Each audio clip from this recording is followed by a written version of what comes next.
नमस्कार, माझं नाव श्रीनंद बापट. मी भंडारकर इन्स्टिट्यूटमध्ये रजिस्ट्रार आणि क्युरेटर म्हणून काम करतो. आणि आमच्याकडे कालपासून म्हणजे 21 फेब्रुवारीपासून उद्यापर्यंत म्हणजे 23 फेब्रुवारीपर्यंत ज्ञानसागरा हे प्रदर्शन आयोजित केलेलं आहे. त्या प्रदर्शनाच्या हस्तलिखित पोथ्यांच्या विभागामध्ये आता आपण आहोत. तर मी त्यातल्या काही महत्त्वाच्या पोथ्यांची आपल्याला माहिती ही आता देतो. आता ही जी आपल्याला पहिलीच मांडलेली पोथी दिसते ही भागवत पुराणाची पोथी आहे आणि ही उदयपूरमध्ये मिळालेली आहे आणि 1907 साली ती मिळालेली असली पाहिजे.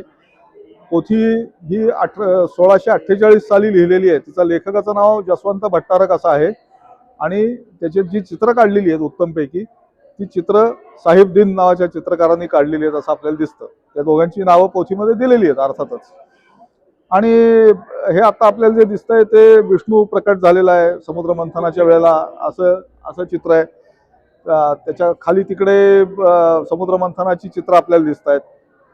त्याच्या शेजारी ही जी लावलेली पोथी आहे ही पोथी ही शिवलीलामृताची पोथी आहे आणि ही साधारणपणे 200 वर्षापूर्वीची असली पाहिजे. त्याच्यात कागदाचा मॅन्युफॅक्चरचं वर्ष दिलेलं आहे 1818 असं.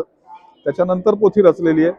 आणि ही जी खालची कथा आपल्याला दिसते ती शिवरात्रीची प्रसिद्ध गोष्ट आहे की ज्याच्यामध्ये तो शिकारी जो आहे तो त्या झाडावर बसलेला आहे बेलाच्या झाडावर आणि तो वेळ काढण्यासाठी म्हणून बेलाची पानं तोडून खाली टाकतोय. खाली शिवलिंग आहे आणि त्याच्याकडून आपोआप शिवाची पूजा होते आणि शिव त्याच्यावर प्रसन्न होतो. आणि हरणं जी आहेत ती वाट पाहत असतात की हा आपल्याला मारेल म्हणून, पण तो प्रत्यक्षात मारतच नाही. अशी जी शिवरात्रीची कथा आहे ती त्या हस्तलिखितामध्ये दिलेली आहे.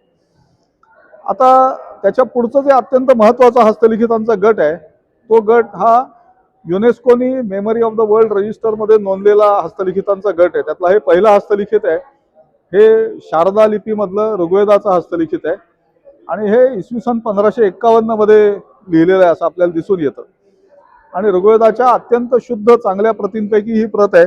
ऋग्वेदाची नोंद मेमरी ऑफ द वर्ल्ड रजिस्टरमध्ये केली तेव्हा ह्या हस्तलिखिताच्या आधारे ती केली गेली असं आपल्याला दिसतं. त्याच्या पुढचं जे आपल्याला हस्तलिखित दिसतंय तर ते भगवद्गीतेचं हस्तलिखित आहे. तेही काश्मीरमधलं हस्तलिखित आहे. एक गोष्ट इथे सांगायला पाहिजे की काश्मीरच्या हस्तलिखितांचा काश्मीरच्या बाहेरचा सर्वात मोठा संग्रह भांडारकर इन्स्टिट्यूटमध्ये आहे आणि तो 838 हस्तलिखितांचा आहे आणि त्याच्यापैकी हे भगवद्गीतेचं हस्तलिखित आहे.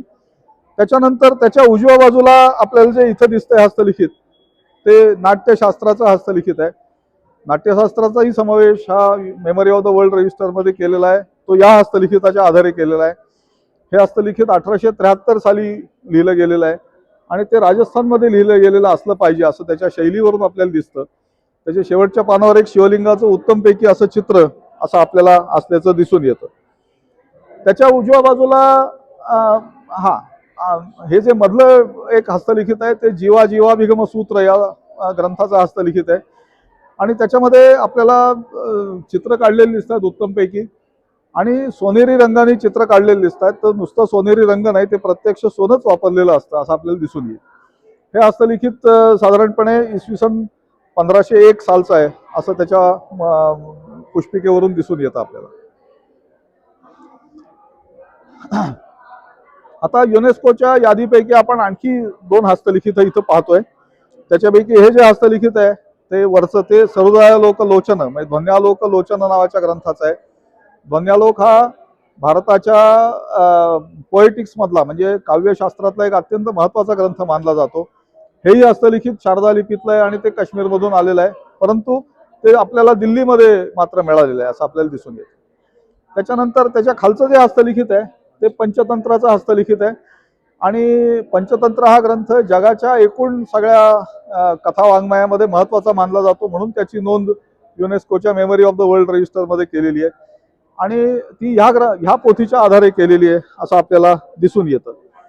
एकूणच सांगायचं झालं तर भारतातल्या एकूण 14 ग्रंथांना युनेस्कोच्या मेमरी ऑफ द वर्ल्ड रजिस्टरमध्ये स्थान मिळालेलं आहे आणि आपल्याला अभिमानाची गोष्ट त्यातली अशी आहे की या 14 ग्रंथांपैकी 5 ग्रंथ हे भांडारकर इन्स्टिट्यूटमध्ये एकाच संस्थेमध्ये आपल्याकडे आहेत आणि त्याशिवाय आपला इतरही काही ग्रंथ मेमरी ऑफ द वर्ल्ड रजिस्टरमध्ये समाविष्ट व्हावेत याच्यासाठीचा प्रयत्न अजून चालू आहे.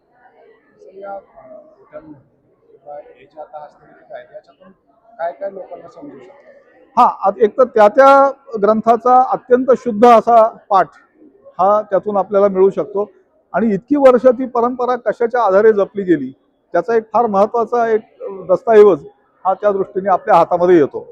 तशीच आपल्याकडे इतर जी महत्त्वाच्या पोथ्या आहेत त्याच्यामध्ये आता ह्या इथं आपल्याला दिसतंय ध्रुवभ्रमयंत्र नावाच्या ग्रंथाची पोथी आहे. आता आपल्यापैकी काही जणांनी बातमी वाचली असेल की रायगडावरती काही महिन्यांपूर्वी एक ध्रुवभ्रमयंत्र हे सापडलं आणि तसंच एक दुसरं ध्रुवभ्रमयंत्र हे पुण्याच्या राजा केळकर संग्रहालयामध्ये आहे सुद्धा. तर त्यामुळे आपण ते सापडलेलं यंत्र आणि ह्या पोथीचा सांगड घालण्याचा प्रयत्न करतोय, त्याचा अभ्यास सध्या आपल्याकडे चालू आहे. तसंच एक दुसरी पोथी आपल्याला इथं दिसते, ती पोथी म्हणजे यंत्रराज.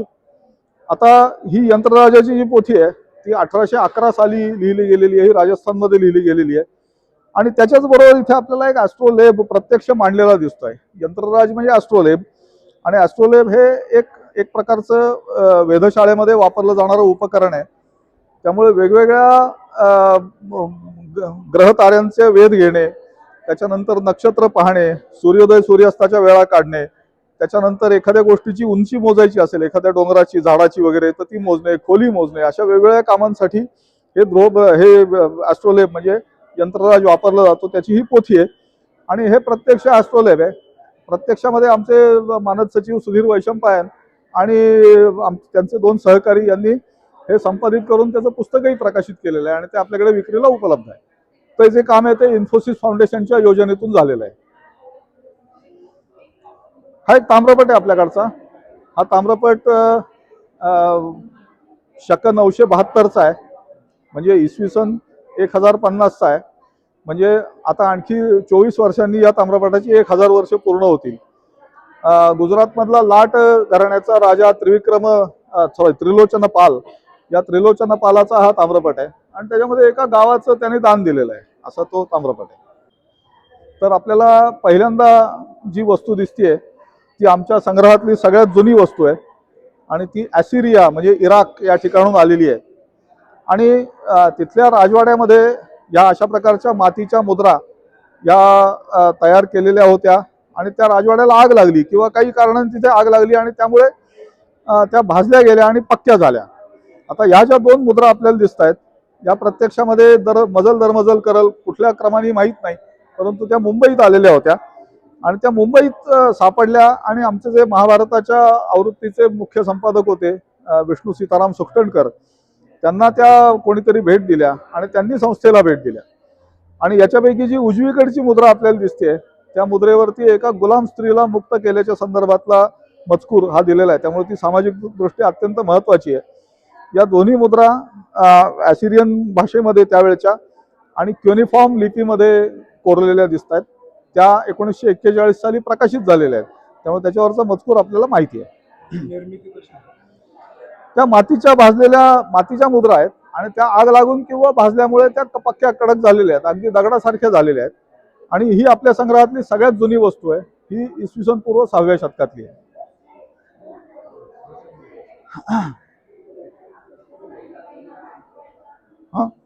आणखी एक आपण गोष्ट बघूयात ती म्हणजे हा इथे आपल्याला ताबूल फळा दिसतोय.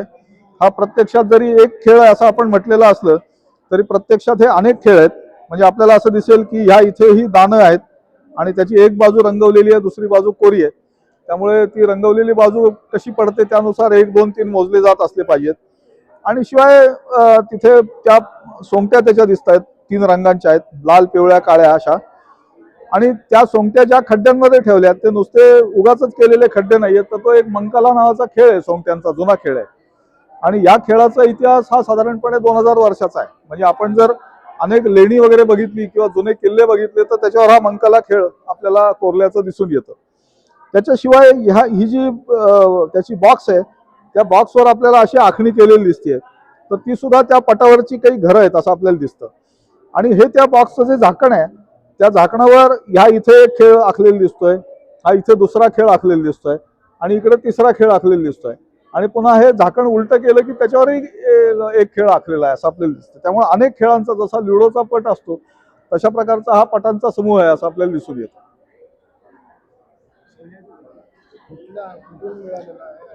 हे कुठून मिळाले आता निश्चितपणे सांगता येणार नाही, पण हे सगळे खेळ खेळण्याची परंपरा गोव्यामध्ये अजूनही चालू आहे. त्यामुळे जर गोवा स्टेट म्युझियमला आपण पणजीमध्ये गेलो तर तिथे अशा प्रकारचे अनेक ताबूलफळे आणि इतर खेळ आपल्याला पाहायला मिळू शकतात. सारीपाट हा म्हणजे त्याचा मुख्य हेतू हा खरं म्हणजे काहीतरी पैज लावून खेळणे हा आहे. तसं ह्याच्यात आहेच असं काही नाही. म्हणजे आपल्याला एक आणखी महत्वाचा हस्तलिखित इथे पाहता येणार आहे आणि ते हस्तलिखित म्हणजे योगशास्त्रांतर्गत श्लोक. त्यामुळे योगाच्या बद्दलचे वेगवेगळ्या ग्रंथांमध्ये आलेले श्लोक आहेत ते एकत्र केलेले आहेत आणि ते हस्तलिखित आपल्याला इथं दिसतंय अत्यंत बारीक अक्षरामध्ये आणि अगदी सारख्या अक्षरामध्ये ते लिहिलेलं आहे. आणि उत्तमोत्तम कॅलिग्राफी ज्या आमच्याकडच्या हस्तलिखितांमध्ये त्याच्यामध्ये याचा समावेश होतो. हे हस्तलिखित इसवी सन 1413 मधलं आहे. म्हणजे आता ते लिहून 212 वर्ष किंवा 213 वर्ष पूर्ण झालेली आहेत आणि तरी ते अत्यंत व्यवस्थित ताजं जसं आहे तसं राहिलेलं आहे. त्याच्या शेजारी आपल्याला एक आणखी हस्तलिखित लावलेलं दिसत आहे आणि ते आहे विठ्ठल सहस्रनाम. आता हा जो विठ्ठल आहे तो वल्लभाचार्य संप्रदायातला म्हणजे पुष्टी मार्गातला तो आहे आणि वल्लभाचार्यांचा तो पुत्र आहे असं आपल्याला दिसून येतं. या हस्तलिखिताचं वैशिष्ट्य म्हणजे त्याचं अक्षर वगैरे तर चांगलं आहेच, पण त्याच्यामध्ये आपल्याला सोन्याचा वर्ख असा चिकटवलेला दिसतोय. तर त्या हस्तलिखिताचं वैशिष्ट्य आहे. आता आपण जी बघणार आहोत ती भांडारकर इन्स्टिट्यूटच्या संग्रहातली सगळ्यात जुनी पोथी आणि मी असा दावा करणार नाही पण तरी असं मी म्हणू इच्छितो की कदाचित ही महाराष्ट्रातली सगळ्यात जुनी हस्तलिखित पोथी असू शकेल. आणि ती पोथी म्हणजे इथं आपल्याला दिसते ती उपमिती भव प्रपंच कथा या ग्रंथाची पोथी आहे आणि त्याचे 3 फोलिओज आपल्याला इथे लावलेले दिसत आहेत. ती संस्कृतमधली पोथी आहे आणि जैन परंपरेतल्या वेगवेगळ्या कथांचा तो कोश आहे म्हणून उपमिती भव प्रपंच कथा असं त्याचं नाव आहे. आणि हे हस्तलिखित आपल्याला जे दिसतंय ते त्या ग्रंथाचं अगदी पहिल्या हस्तलिखितांपैकी एक असेल, कदाचित पहिलंच असू शकेल आणि ते इसवी सन 906 सालचं आहे. त्यामुळे आजपासून 1020 वर्षांपूर्वी हे हस्तलिखित लिहिलं गेलेलं आहे हे लक्षात घ्यायला पाहिजे. मी मगाशी आपल्याला सांगितलं की काश्मीरच्या बाहेरचा काश्मीरी पोथ्यांचा सर्वात मोठा संग्रह भांडारकर इन्स्टिट्यूटमध्ये आहे. त्याच्यापैकी एक महत्त्वाची पोथी आणि जी आपल्या महाभारताच्या संशोधित आवृत्तीला आधारभूत अशी ठरलेली पोथी आहे ती पोथी मी आता आपल्याला दाखवतो. ती पोथी इथे ठेवलेली आहे पहा आणि ही भूर्ज पत्रांवर लिहिलेली पोथी आहे. भुर्जाचं जे झाड असतं ते काही महाराष्ट्रामध्ये येत नाही. भुर्ज वृक्ष हा समुद्र सपाटीपासून 3000 मीटर्स ते 5000 मीटर्स इतक्या उंचीवर येतो. त्यामुळे काश्मीर त्याच्यानंतर उत्तराखंड अरुणाचल प्रदेश वगैरे अशा भागांमध्ये भुर्जाचं झाड येतं.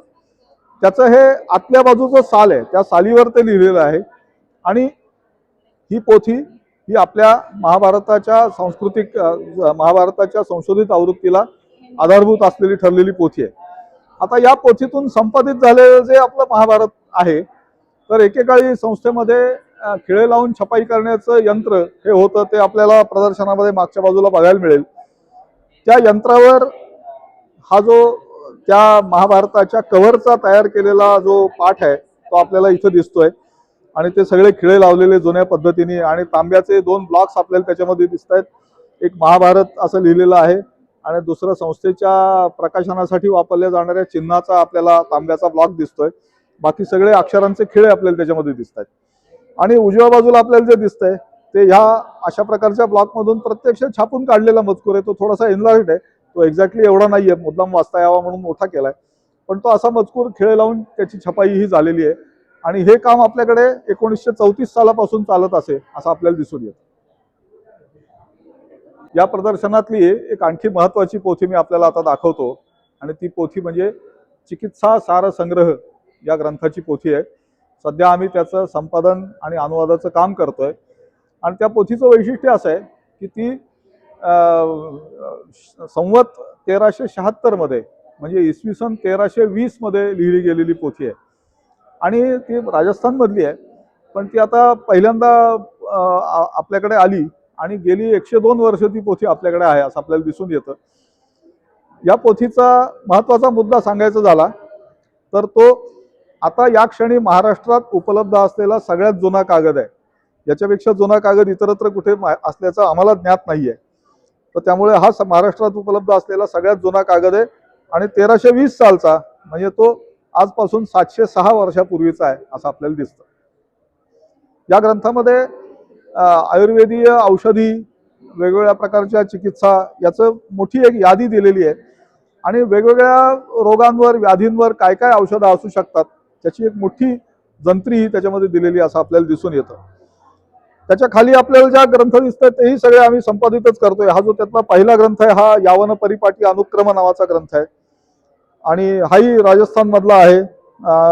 साधारणपणे इसवी सनाच्या 18व्या शतकात रचला गेलेला आहे आणि जयपूरचे जे राजे होते सवाई माधवसिंग त्यांच्या काळात तो रचला गेलेला आहे. त्याच्या खाली जी पोथी आहे इथे ही आहे मल्लविद्या पुराणाची पोथी आणि ही कुस्तीच्या शास्त्राबद्दलची पोथी आहे. ती संवत 1741 म्हणजे इसवी सन 1674 मध्ये रचली गेलेली पोथी आहे. याचंही संपादन आम्ही करतोय, त्याचा अनुवाद आमचा करून पूर्ण झालेला आहे. हा त्याचा लेखक हा इथं नाव दिलंय बघा.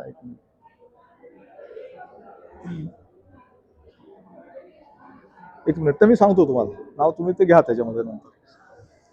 आणि या इथं ज्या इतर पोथ्या इथं ठेवलेल्या आहेत त्या पोथ्या ह्या रामायण, त्याच्यानंतर भगवद्गीता, त्याच्यानंतर वास्तुविद्या अशा प्रकारच्या ग्रंथांच्या पोथ्या आहेत. या सगळ्या ग्रंथांचं संपादनाचं आणि अनुवादाचं काम हे आमचं सध्या संस्थेमध्ये सुरू आहे. लवकरच ते पूर्ण होईल आणि प्रकाशित होईल.